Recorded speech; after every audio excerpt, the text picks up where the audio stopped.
Bago ka daw magngangawa bato, humarap ka, magpakita ka. Hindi yung ngayon pa lang, nagtatago ka na. Alam ko kung gaano katindi ang takot ninyo. Hmm. Walang pinagkaiba kina Harry Roque, Saldico, yan. Kayo-kayo. Kayo-kayo yung mga taong nagpahirap sa mga katulad ni former Senator Leila de Lima. Ngayon, tignan natin kung kakayanin nyo ang ginawa nyo or ang dinanas ng isang Senator Leila de Lima. Tignan lang natin. Dahil sa puntong ito, etong si Digong, ang daming drama. Hindi na daw tatagal. Gusto na daw magpahinga. Ano ang sinasabi ng mga diehard? Naku no, pag may nangyari kay Digong sa The Hague, magkakagulo. Humanda daw kayo. Sino yung kayo? Unan yun ang sinabi na pag may or sakaling ma-aresto nga daw si Digong ng ICC, bago pa man mangyari ang pag-aresto, magkakagulo. Ano nangyari? Ba't hindi kayo nagwala? Ba't hindi nagkagulo? Ba't hindi kayo nag-rally? Ba't hindi kayo nag-people power? Kung kaya nyo. Puro kasi kayo dakdak. Ganyan na ganyan ang ugali na itong mga DDS. Ganyan na ganyan. Ang tanong ni Bato, sino daw ang dapat hulihin ng mga otoridad?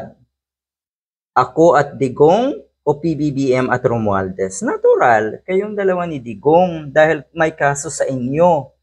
Kung gusto nyo naman kasuhan si PBBM at si Romualdez, edi gawin nyo sana. Kasuhan nyo at ihanda nyo yung mga ebidensya nyo. Kasi pagod na ang bayan natin sa mga press releases nyo. Pagod na ang bayan natin sa mga kasinungalingan at fake news nyo. Ganyan. At ang administrasyong ito, kahit papano, gumagawa ng paraan, nasa tamang proseso, iginagalang ang proseso ng batas, at ito ang mangyayari. Maraming makukulong. Akala kasi na itong mga diehard, wala pa rin nakukulong daw, napakabagal daw ng gobyerno. Yan, sasambulat sa inyo.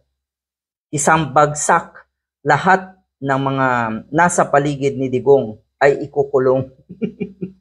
Sa tamang proseso yan, may mga kaso lahat yan, at baka nga madamay pa daw si Amy Marcos. Keeping your children and community safe from drugs and crime, yun daw kasi ang ginawa na itong si Bato at si Digong. Tapos, si PBBM daw at si Martin Romualdez stealing your children's future by pocketing billions of taxpayers' money na wala namang ebidensya itong si Bato. Yan ang problema nyo. Paano yan? Overwhelming ang evidences laban sa iyo Bato at kay Digong. Kaya nga naando na si Digong eh. Tapos ikaw, you think ICC will spare you? Of course not.